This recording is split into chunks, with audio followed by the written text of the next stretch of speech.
মৰমৰ বন্ধু বান্ধৱীসকল, পুনৰ জেচমিনছ হেল্ডি লাইফ চেনেললৈ সকলোকে আদৰণি জনাইছোঁ। আজি লৈ আহিছোঁ আছামিজ ভেজ ৰেচিপি এটি। বৰ্তমান ছজিনাৰ বতৰ, গতিকে ছজিনা অকণমান বেলেগকৈ বনালোঁ মই। বহুত টেষ্টি হয় খাবলৈ। আপোনালোকে যদি এবাৰ ইয়াৰ সোৱাদ লয়, মাছ মাংস পাহৰি যাব। বলক তেন্তে ৰেচিপিটো আৰম্ভ কৰোঁ। ছজিনা বনাবৰ বাবে অৰ্থাৎ ড্ৰাম ষ্টিক বনাবৰ বাবে প্ৰথমে লৈছোঁ এমুঠি ড্ৰাম ষ্টিক। ছজিনাখিনি বেছি কুমলীয়া বা পুৰঠ হোৱা নাই, এইখিনি মধ্যমীয়া হৈ আছে। ছজিনা আমাৰ শৰীৰৰ কাৰণে বহুত উপকাৰী। ছজিনাৰ পাত, ফুল, ডাল, শিপা, ছাল, গুটি সকলোখিনিয়ে আমাৰ শৰীৰৰ নানা ৰোগ প্ৰতিৰোধ কৰে আৰু ই মহা ঔষধ বুলি ক'ব পাৰি। সেয়ে আমি ছজিনা যিমান পাৰোঁ খাব লাগে। এতিয়া ছজিনাখিনি সুন্দৰকৈ কাটি লওঁ। ছজিনাত ভিটামিন, খনিজ পদাৰ্থ, vitamin A, thiamine, vitamin C, calcium, calorie, carbohydrate, চৰ্বি, fibre, iron, protein, magnesium, potassium, নানা ধৰণৰ খনিজ পদাৰ্থ পোৱা যায়, যিয়ে আমাৰ শৰীৰৰ ৰোগ প্ৰতিৰোধ কৰাৰ ক্ষমতা বঢ়ায়। লগতে ছজিনাই এণ্টিঅক্সিডেণ্ট আৰু এণ্টি ইনফ্লেমেটৰী যুক্ত, যি আমাৰ শৰীৰ সুস্থ সবল কৰি ৰখাত সহায় কৰে। ছজিনাখিনি এনেকৈ দীঘল দীঘলকৈ কাটি লৈছোঁ আৰু কাঠটুকুৰা দেখিছে যে কাঠটুকুৰা লেতেৰা নহয়, কাঠটুকুৰা পুৰঠ হোৱাৰ কাৰণে সাৰ হৈছে, সাৰ ক'লা আৰু তেনেকুৱা ৰঙা পৰিছে। গোটেইখিনি ছজিনা একেলগে কাটি লওঁ। কাটি লোৱা হৈ গ'ল। থাল এখনত লৈছোঁ ছজিনাখিনি আৰু লৈছোঁ সৰু চাইজৰ বিলাহী 5টা আৰু আলু 3টা। আলুখিনি ছজিনাৰ নিচিনাকৈ দীঘল দীঘলকৈ কাটি ল'ম। কিছুমান পাচলি কাটি লোৱাৰ ওপৰতো নিৰ্ভৰ কৰে সোৱাদটো। আপোনালোকে বাৰু কেতিয়াবা ছজিনা এনেকৈ বনাই খাই পাইছেনে জনাবচোন। আৰু যদি বনাই খোৱা নাই তেনেহ'লে নিশ্চয় এবাৰ বনাই খাব, বহুত সোৱাদ হয় খাবলৈ। আলুখিনি কাটি লোৱা হৈ গ'ল আৰু এতিয়া বিলাহী লৈছোঁ। বিলাহীটো মই 4 ফাল কৰিম, 4 ফাল কৰি এনেকৈ কাটি ল'ম আৰু চাইডৰখিনি কাটি পেলাই দিছোঁ। সেইখিনি ঠাৰিৰ হেৰি। প্ৰিয় বন্ধু বান্ধৱীসকল, যদি মোৰ ভিডিঅ'সমূহ নতুনকৈ চাই আছে, অনুগ্ৰহ কৰি চেনেলটো ছাবস্ক্ৰাইব কৰি বেল আইকনটো অন ৰাখিব, যাতে এনেকুৱা ধৰণৰ ভিডিঅ'সমূহ আপোনালোকৰ ন'টিফিকেশ্যনত আগতীয়াকৈ সোমায় আৰু ভিডিঅ'সমূহ চাবলৈ পাৰে। টমেটোখিনি কাটি লোৱা হৈ গ'ল। এতিয়া লৈছোঁ মিডিয়াম চাইজৰ পিঁয়াজ 2টা। পিঁয়াজখিনি একেবাৰে এনেকৈ মিহি মিহিকৈ কাটি লৈছোঁ সৰু সৰুকৈ। পিঁয়াজখিনি কাটি লোৱা হৈ গ'ল।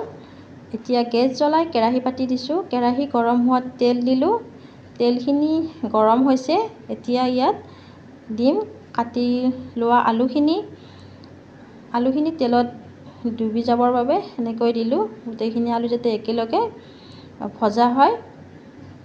আলুখিনি ৰঙচুৱা পৰালৈকে ভাজিম। এনেকৈ বনালে ছজিনা চব্জিখন খাবলৈ বহুত টেষ্টি হয় আৰু মাছ মাংস নালাগে এনেকৈ যেতিয়া ছজিনা বনাই খোৱা হয়। আলুখিনি ভাজি লোৱা হৈ গ'ল। এতিয়া বাতি এটাত আলুখিনি উঠাই লৈছোঁ।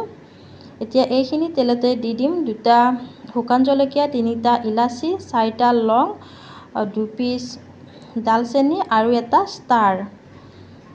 এইখিনি তেলত ফোৰণৰ বাবে দিলোঁ। এতিয়া এইখিনি 10 ছেকেণ্ডমান সময় ভাজিম লৰাই লৰাই। এইখিনি ভজা হ'ল। পিঁয়াজখিনি দিলোঁ কাটি লোৱা। পিঁয়াজখিনিও ব্ৰাউন কালাৰ হোৱালৈকে ভাজিম। তেলখিনি বিৰিঙি উঠিছে, মানে পিঁয়াজখিনি ভজা হৈছে। এতিয়া ইয়াত দিম গাৰ্লিক পেষ্ট, অৰ্থাৎ নহৰু বটা 1 চামুচ আৰু জিঞ্জাৰ পেষ্ট 1 চামুচ, অৰ্থাৎ আদা বটা 1 চামুচ। এইখিনি দিওঁ 10 ছেকেণ্ডমানৰ কাৰণে ভাজি ল'ম। গ্ৰীণ চিলি অৰ্থাৎ কেঁচা জলকীয়া 2টা দিলোঁ। এইখিনি অকণমান লৰাই দিছোঁ। এইখিনি ভজা হ'বই আৰু ব্ৰাউন কালাৰ হৈছে।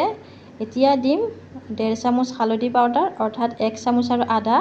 হালধিৰ কেঁচা গোন্ধ যোৱালৈকে ভাজিম। ইয়াৰ পৰা এটা ফুৰফুৰীয়া গোন্ধ ওলাব। এতিয়া এইখিনি ভজা হৈ গ'ল। এতিয়া ইয়াত দিম কাটি লোৱা বিলাহীখিনি। বিলাহীখিনি দি লৈ প্ৰায় 30 ছেকেণ্ডমান সময় ভাজিম। জুইটো মিডিয়াম কৰি দিম, গেছৰ জুই। এতিয়া দিলোঁ ইয়াত 1 চামুচ জিৰা পাউডাৰ, 1 চামুচ ধনিয়া পাউডাৰ দি আকৌ লৰাই দিছোঁ। 30 ছেকেণ্ডৰ ভিতৰতে এইখিনি দিয়া শেষ কৰি মছলা পাতি দিয়াখিনিও একেলগে। এতিয়া দিলোঁ ইয়াত ৰেড চিলি হাফ চামুচ, জলকীয়া গুড়ি 1 চামুচৰ 4 ভাগৰ এভাগ। জলকীয়া বেছি মই ব্যৱহাৰ নকৰোঁ, কাৰণ মাইনাও যিহেতু খাব, গতিকে জলকীয়াটো সেইকাৰণে কম ব্যৱহাৰ কৰোঁ। জোখমতে দিছোঁ নিমখ। এতিয়া এইখিনি আকৌ লৰাই দিছোঁ, মানে এইখিনি ভজা হ'ল। এতিয়া 30 ছেকেণ্ডমানৰ কাৰণে ঢাকনি লগাই দিলোঁ। 30 ছেকেণ্ড পিছত আকৌ ঢাকনি আঁতৰাইছোঁ। বিলাহীখিনি সিজিছে প্ৰায়, এইখিনি আকৌ অকণমান লৰাই দিছোঁ। এতিয়া ইয়াত দিম কাটি লোৱা চজিনাখিনি দি লৈ লৰাই 20 ছেকেণ্ডমান সময় ভাজিম। এনেকৈ লৰাই আছোঁ যাতে তলিত লাগি নধৰে। জুইটো মিডিয়াম কৰা আছে। ঢাকনি লগাই দিলোঁ 30 ছেকেণ্ডৰ কাৰণে। আকৌ 30 ছেকেণ্ড পিছত ঢাকনি আঁতৰাইছোঁ, আকৌ লৰাই দিছোঁ অকণমান।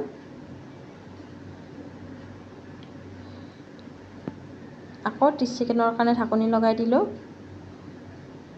30 ছেকেণ্ড পিছত আকৌ ঢাকনি আঁতৰাইছোঁ, অকণমান লৰাই দিওঁ। চজিনা মধুমেহ অৰ্থাৎ ডায়েবেটিছ ৰোগীৰ বাবে বৰ উপকাৰী। ডায়েবেটিছ ৰোগীয়ে নিয়মিত চজিনা খাব পাৰিলে ভাল। চজিনাখিনি ভাজি লোৱা হ'ল। এতিয়া ইয়াত অকণমান পানী যোগ কৰিম। বেছি দিব নালাগে, পানী অকণ দিলেই হ'ল। দি লৈ 2 মিনিটৰ কাৰণে ঢাকনি লগাই দিম। এইখিনি সময়ত এখন থালত লৈছোঁ 2 চামুচ বগা সৰিয়হ অৰ্থাৎ মাষ্টাৰ চিড, হাফ চামুচ মেথি গুটি, হাফ চামুচ গোটা জিৰা, 1 চামুচ ধনিয়া গুটি, 15টামান জালুক আৰু 2 খিলা তেজপাত। এতিয়া গেছ জ্বলাই টাৱা এখন পাতি দিছোঁ, জুইটো একেবাৰে কমাই দিছোঁ। এইখিনি অকণমান সেক দি ল'ম। সেক দি লৈ গুড়ি কৰি ল'ম মই খুন্দনাত খুন্দি। বহুত টেষ্টি হয় এনেকৈ মছলাখিনি বনাই দিলে। আপোনালোকে মিক্সিটো মাৰি ল'ব পাৰে, মই খুন্দনাতে খুন্দি ল'ম। আৰু আপোনালোকে যদি এনেকৈ চজিনাৰ চব্জিখন বনাই খায়, আপোনালোকৰ বাৰে বাৰে খাবলৈ মন যাব। এইখিনি হৈ গ'ল। এতিয়া মই খুন্দনাত খুন্দি ল'ম। আৰু এতিয়া ঢাকনি আঁতৰাই অকণমান লৰাই দিছোঁ। এই চজিনাখিনি সিজিবলৈ লৈছে মানে সিজিছেই আৰু। আপোনালোকে এনেকৈ বনাই খাই চাব। এইখিনি ইমানলৈকে ভাজিব লাগিব। আৰু ইয়াত অকণমান পানী দি দিছোঁ। পানী দি লৈ আকৌ অকণমান লৰাই দিছোঁ। চজিনা আমাৰ যকৃত ৰোগীৰ কাৰণেও বহুত উপকাৰী। এতিয়া ইয়াত ফ্ৰাই কৰি লোৱা আলুখিনি দিম। যকৃত ৰোগীয়েও নিয়মিত চজিনা খাব পাৰিলে ভাল। লগতে আপোনালোকৰ যদি উশাহ নিশাহত কষ্ট পায়, ৰোগ আছে তেনেকুৱা, তেতিয়াও আপোনালোকে নিয়মিত চজিনা খাব। আৰু এতিয়া ইয়াত দি দিলোঁ ভাজি লোৱা মছলাখিনি গুড়ি কৰি লৈ। এইখিনি এতিয়া মই কম জুইত অৰ্থাৎ মিডিয়াম জুইত 30 ছেকেণ্ডমান সময় ভাজি ল'ম, পূৰা গোটেইখিনি একেলগে মিক্স হৈ যোৱালৈকে। চজিনা আমাৰ গাঁঠিৰ বিষৰ কাৰণে বহুত উপকাৰী, যিহেতু ইয়াত কেলছিয়াম বহুত পৰিমাণে পোৱা যায়। এতিয়া ইয়াত খোৱা পানী দি দিম, জোখমতে দিম পানী, ইমানখিনি দিলেই হ'ব।